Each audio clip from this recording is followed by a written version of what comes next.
మావయ్య గారు, ఉదయం హారతి కొండెక్కినప్పుడే ఏదో అపశకునం జరుగుతుందని నా మనసు చెప్పింది. భయపడకమ్మా, ముందు మనం ఆఫీస్కి వెళ్దాం పదా. అన్నయ్య, మన గౌతమ్ని అరెస్ట్ చేయడమా? అసలు ఆ పోలీసులకి ఎంత ధైర్యం ఉండాలి? అసలు అదేంటో అక్కడికి వెళ్తే కానీ క్లారిటీ రాదమ్మా. పదమ్మ మీదునా.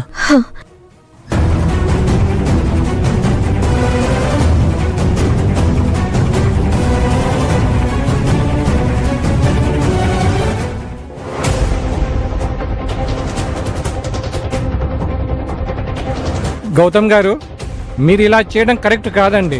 సార్, మీరు కూడా ఇది నమ్ముతున్నారా? సార్, ఎస్ఐ గారు, బోర్డ్ ఆఫ్ డైరెక్టర్స్ కూడా ఈయన చీటింగ్ చేశారని నమ్ముతున్నారండి. రై, ఎవరా నమ్మింది? రై గౌతమ్,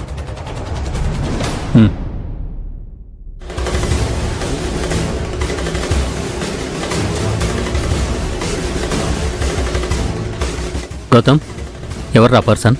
నేనే. మీ అబ్బాయికి 25 కోట్లు ఇచ్చింది. ఎలా ఇచ్చారు?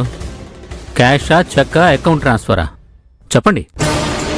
25 కోట్లు క్యాష్ కావాలన్నారు, ఇచ్చాను. ఎక్కడిచ్చారు? మా ఇంటికి వస్తే ఇచ్చాను.